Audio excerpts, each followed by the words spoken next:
Hey, what's up everyone? I'm Omar Farouk, co-creator of CreatorKit along with my friend Rad Bali. CreatorKit is the first ever Framer template that combines your personal brand with e-commerce all in one. It's perfect for digital creators on social media that need one place to promote themselves and their products. In fact, it's a great and powerful replacement of Link's, Linktree and Gumroad. And in this video, I'm going to walk you through how you can easily customize the entire template for your exact needs. So follow along with me so you can publish your site as soon as possible. So once you come to our template for the first time, you want to start with the home page since most of our onboarding documentation is given over here. It just gives you more clarity on how our entire template is structured and gives you understanding how each of these main components work, right? So it's a great place to start, of course, but you'll notice how each of our pages are structured in the same way, where we have the desktop primary on the left next to the documentation, and on the right hand side, we've got all the different child pages, only set up there, of course, to give the different breakpoints so that users have the most optimum responsive experience across any device and screen size, of course. And you'll notice that is consistent through all of the different pages in this template. Very important. Let's go into this first note at the top over here, which says start here. It says, make sure you only edit the contents of desktop primary, which is this one found below. Make sure you don't edit any of the contents of the child pages, as it'll just only edit the content over there and it won't affect the rest of the pages. So that's very problematic, of course. Now that you know how a template is structured, let's jump into how you can edit the template. Let's start with the hero section. So I'll click the hero section over here. If I go to the layers panel, you notice I've selected hero section. It's divided into the greet block, which is this one over here, with this tech stack and a call to action. And we have the details block with the photos, stats, and location. We'll go through all these components in a moment. But if you want to edit text on most of the template around here, it's really simple. You just have to double click the text and then edit it in this hero section, right? For buttons, you can change the call to action on the right hand side. If you look at button primary, you have the title over here. If you change this, you can change the call to action, of course. Now, if you want to change the typography to suit your brand, that's simple as well. Simply select any text that you are working on. On the right hand side in the text properties in the edit panel, you'll have styles and you'll see all the different text styles that we have set up. Alternatively, you can also go to the assets panel on the left side and you'll see all the different text styles here as well. Again, your H1s, 2s, 3s, paragraphs, including the button text. You can edit them from here. Now, we highly recommend if you're going to edit your text styles, make sure that you at least stick to the same font size because we've set them up to reflect across every screen size. You can see title H1 has been set up on the extra large screen. The large, the medium, the extra small has a slightly smaller font size. And so on and so forth, right? So we highly recommend that you don't play around with the font size just because it could break the aesthetic and layout of the template, right? Now, if you want to edit the colors of the template to suit your brand as well, you can do the same thing. As you're going along the template, as you select each element, you'll notice colors could be applied. For example, in this block, you have the fill color gray 100. If you select it, you can see all the different shared colors over here. I think the best practice for this template, at least, unless you have some advanced design skills, is to stick to the gray tones that we've given over here, but you can edit the primary colors since that could be sort of more brand oriented. If you want to play around with colors, what I also recommend is simply go to your layout tool at the top, select frame, create a frame over here, and apply the color that you want to change. For example, let's go to our shared colors and you can see all of our color system over here. If you want to change the primary color, apply the primary color to the frame itself, then click edit and then choose a different color. Like let's say you want to make the primary color like a purple. Notice how all the buttons that have the primary color applied turns to purple. Now do note also you have what we call the hover state color, which is, if you look over here, the primary 200. So if I change the primary color, you'll notice it turns into black because there's a hover state for the primary color as well. And you can change that over here by going to 200 and switching that to a different color, for example, something more matching, like a darker version of the pink. Click the play button. Now you've got a more optimum hover state. So that's my recommendation if you want to change the primary colors. Now let's go into the next section on this template. You'll notice how we've set up the hero structure in this documentation. You can set certain things to visible and not visible. For example, if you don't want the profile image here, I want to actually select the entire block. So let's go to profile over here and then set visible to no. Notice how everything is responsive and it kind of spreads accordingly. It doesn't break the layout necessarily. Similarly, if I want to hide the info stats, I'm not interested in these info blocks, I can go to the visibility and click no, and it's highly responsive. It just kind of stretches the profile image alone if you want it that way. You can also hide the individual info blocks. So if I want to hide just the stats, open the layer to stats, you'll notice over here, if I hide that, it's still responsive. So click visible to no, and it just stretches the globe, and as well as the location globe as well. If I switch that to no, it just stretches the total stat following, right? Now let's go to the next part over here, which is the social links. This little component over here, very simple. If you select the component, it's called social links profile. On the right hand side, you have the component setup. You can switch on and off icons like this YouTube icon. I can switch it across different platforms that we've added inside this dropdown. If you have another platform that you want to include, you can just choose custom and simply upload your icon over here. I highly recommend that you upload an icon that's a minimum of 50 by 50 pixels, so you get very sharp resolution. Let's switch this back to YouTube. And so that's how you edit the icon, including the links and everything else, right? So next up, we have the location globe. So this is really simple to set up. You just have to get your location coordinates and punch them in. So if I select this globe over here, just simply do a quick Google search for your location coordinates, go into the location property in the globe component and punch them in over here. You've got your lat and your long. And once you're done, it'll automatically give a little indicator in the globe for that location. Great, so that's how you work with that. Now, if you want to switch your profile image, we've got a little documentation explaining how that works. If you click the profile image, notice how I've selected on the layers panel. On the right hand side, as you scroll down to the profile image component properties, you have the variants to switch between different photos, right? Now you might be asking, how do you actually edit those photos and customize it? Because these are placeholders. Either double click this component or click edit component on the right hand edit panel, which will take you into the photo library area. So you'll notice this documentation giving clarity how this works. To edit a photo, you simply select a component and switch the fill. That's it. So you can upload or you can use Unsplash. And you can create as many different variants for your photo library as you prefer, so that you can switch between them very fast on your main homepage or your contact page as well, where it's being used. We recommend that you name your photos appropriately so you can recognize them as you're switching them along. If you want to create a new photo, you simply select a photo, create a new variant, and upload a new image over here. So I've added this variant over here. Let's call it new photo. And once I go to the homepage, you can see new photo is available over here to switch to. Now you have the logo section. This is really simple. All you got to do is get a logo that is 20 pixels in height. So let me get a logo from my files.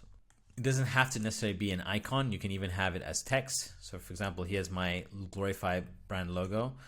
If I scale this down to 20 pixels in height, I can simply go and drag and drop this in the auto layout. So once I'm done adding the logo over here, notice how it updates right here. So I'm going to delete this logo. Excellent. So that covers the entire top fold section. Now, before we go into the e-commerce section, I want to cover some of the more easier components like testimonials. So you can notice in testimonials, we have these testimonial cards over here in a auto layout frame. Simply select one of the cards. On the right hand side, you can change the profile image, the name, the handle of that individual if they have a social media account, and the testimonial text goes right in here. Now, if you want to add more testimonials, it's really simple. To select any of the testimonials, Command D to duplicate, and then you've got a new testimonial card. You can just go ahead and edit the contents of that card. We also have a newsletter component. The way we've set this up over here is using FormSpark. Of course, you are free to use any of the other tools that Framer allows. For example, if you go to Insert and you go to Forms, they have Review, Intercom, MailChimp, HubSpot, and a few others, right? We just simply use FormSpark because we feel there's more customization. You can push and sync that email lead or capture into any email tool that you prefer, right? So the way it works is select the component and add your FormSpark ID over here. There's plenty of documentation and walkthrough videos on Framer's knowledge base or YouTube channel. Finally, we also have the social links on the footer section, right? So you have to edit these separately as well. And the way that works is you take this component over here and you double click it. Once you double click it, it goes inside the component. And then you'll see the documentation how this works. It's very similar to the one that you find on the hero section that we edited earlier. all you got to do is select the component, and look how it says over here, make sure you're selecting the social links layer, not the footer layer. So if I go to layout, right now I'm selecting the footer layer, which is not where the properties are set. So once I click this layer, you'll notice all the social links properties over here. In fact, I can even add a fifth icon at the bottom. Notice how we only have 4, but we can add even more if you want to add more. So that's how you customize the footer social links. All right, so just to be clear, we're going to go through the rest of the pages before we come back to the e-commerce section. So let's go to the About Us page. The About Us page is really simple. Again, same structured with the desktop primary is the only editable page that you need to focus on. You have the same logos component, which works in the same way as the home page.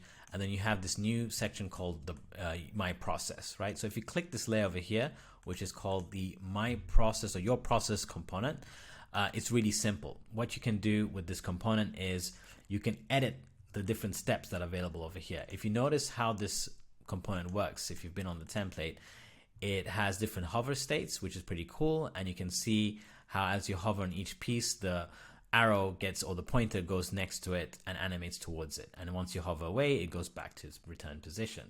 So you can actually customize those steps. Going to the Your Process settings on the right hand side, you can change the text on each of these steps. We recommend that you go in this structure where you have the step itself followed by the text. You can also switch off step 3 and step 4, but you need a minimum of 2 steps at the very least. So if I switch off 4, you'll only have 3, and if I switch at 3, you only have 2. So that's as minimum as you can go. For any reason, if you want to not have this component, that's fine. You can simply select this section and hide it using the visibility, right? Finally, on the About Us page, you have the carousel for next to the services. And this is really simple. The way we set this up is we're using Framer's native carousel components, right? So if I select this, notice how it says carousel component. It's got 6 items and it's connected to these images below. The way you want to edit them is really simple. We've got some placeholder images over here. As you select these images, you can go ahead and go to the edit panel and go to the fill and change the image either by uploading or choosing the unsplash option.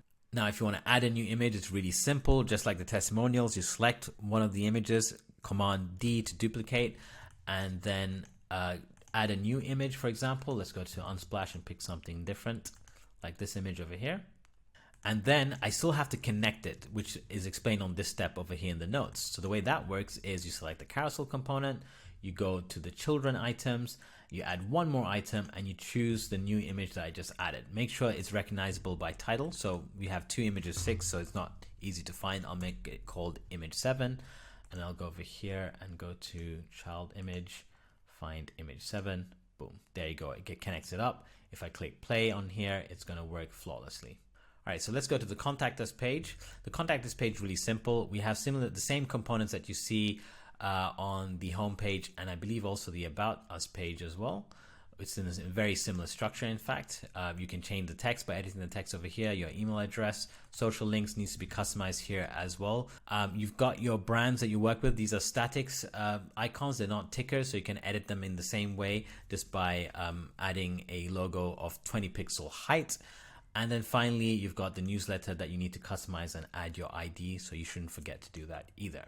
Okay, so that's pretty much it in terms of the basic components. Now we have to go through how we set up the entire e-commerce store. So let's go back to the home page and I'm going to show you how that works. So the way we set up the entire e-commerce store on this template is we're using the CMS collection. We've called the CMS collection product, and each CMS item is technically a product for your e-commerce store. That's how we set it up. So in this case, the CMS item is referred to product item. So if I want to go to my CMS, you simply go to the tools panel on the top of Framer, click CMS. It opens into the CMS. You notice the collection that I mentioned earlier called product. And in here, you have all of the product items or CMS items.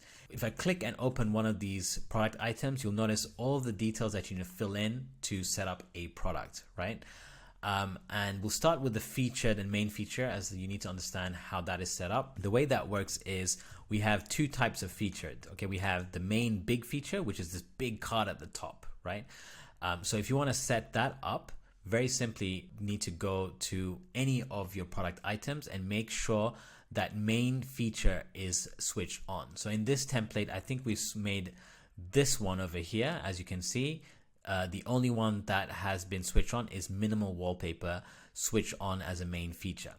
Now, it's really important that whatever is your main feature, make sure that featured is switched off, because featured is all of the product cards that you see below over here. If you don't have it switched off, what will happen is this big feature will also show up over here in the product grid, right? So I'll give you an example. Let's go to the CMS and let's make the main feature also a featured, switch it on. You'll notice how it appears at the top over here, which is minimum wallpaper. So you'll have it twice. You'll have it here and you'll also have it over here. Now, a couple of settings on the main featured card. You can customize the text color, because depending on the featured product image that is over here, you might want to switch the different colors from black to white, right, to give better contrast. So we're giving you that control. The other product cards have been set up automatically, so you don't have to worry about them at all. It's just based on all of the content that you add into each product item in the CMS, right? So that's how the featured product listing is set up on your homepage. Let's go into the different store pages now. So we have 3 store pages set up. So let's go and show you how you can set up your store page product filters so that users can navigate through the different product types. If you notice on the store page, you have all, which we just saw, and you have these different other categories that you can actually keep adding more to. So if you have more categories of products, you can just simply take one of these components and duplicate them and keep going along. And changing the text by changing the tag filter text on the right hand side. As you can see, a tag filter, you can change that to anything you prefer. We've set up on each CMS item or product item a field called category tag. So if I go to the CMS and I pick a product, if I scroll down, you can see the category tag for this particular product, geometric focus wallpaper pack, has been set up to wallpaper.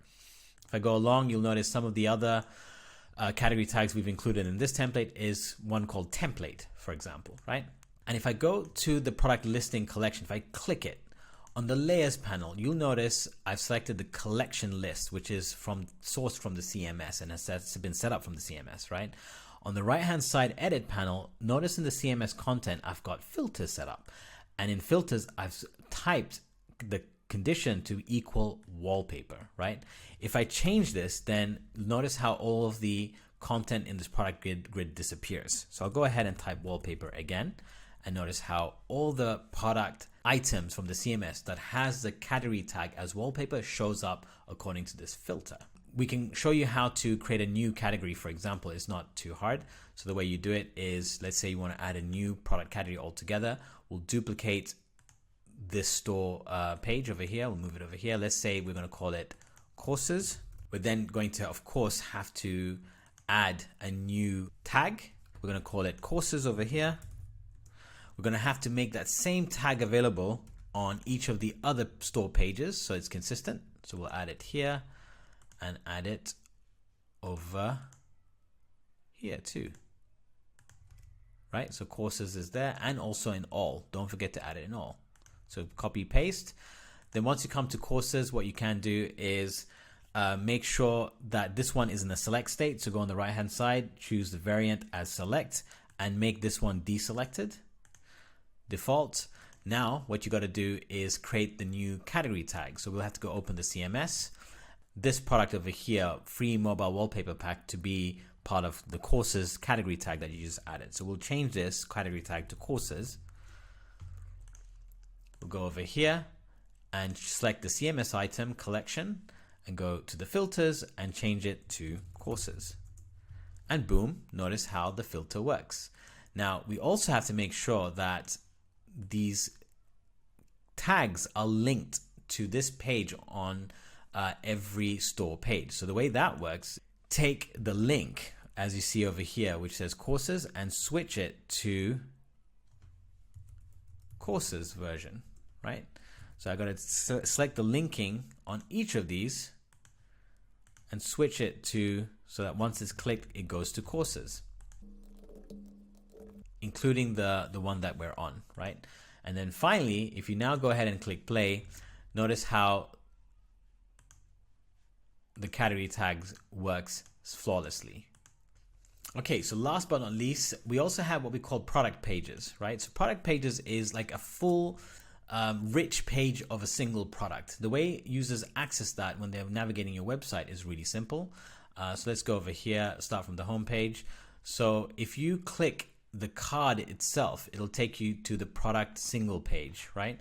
But if you click the buy button directly, it'll just take you straight to purchase, which is through the lemon squeezy link that we've set it up on this template at least, which we'll show you in a moment how all that is set up. We've already mentioned how you can basically use the CMS to add products as you see fit. So you can just fill out the form to create a product item, and that's all explained over here. But something unique about the product single page is that you have more of a richer content area. So it's a more richer description. So let's go over the CMS and how this richer content area works. So once you're in the CMS, notice how every product item, the title has limited character, including the product card description has limited character, right? You don't want to exceed that character because if you go learn this in the homepage, if you exceed that character, you can imagine that these cards, the aesthetic will start to break and it'll ruin the layout, right? However, the main single product pages has this content area over here, which has unlimited text. So if I scroll down to the product item, you can see this product page content is set to unlimited text, and it also includes formatting such as bold, italics, bullet points. You can even add images and videos. You essentially have complete freedom to add as much content as you prefer in this text field for your single product pages, giving your users a much more in-depth understanding of the product offering, right? And last but not least, how do you set up the actual payment integration for your entire e-commerce store? It's really simple. We simply included a payment link inside the CMS, which you can link to, your Gumroad site, your Stripe checkout process, a Paddle checkout process, a PayPal checkout process, whatever you prefer, where payment process agnostic. However, we definitely recommend Lemon Squeezy because it's just a great platform for you to get started for free. It's very easy to set up. So go check Lemon Squeezy out and create your account and copy the checkout link and just paste it in the payment link area. So if I go to the CMS, you'll notice that payment link field right over here, which you can add any link that you prefer depending on your checkout process, right? And of course, the final result is as seen. If I go to publish my site, I'll go to the actual creator kit. Once I click the buy now button, it takes me to a second tab with the checkout process. So that's it for this entire walkthrough. I hope you enjoyed it. I can't wait to see what you guys create with our template. Do share it with us. We're available on Framers Discord. You can find me at Bill with Omar. Thanks guys. Bye for now.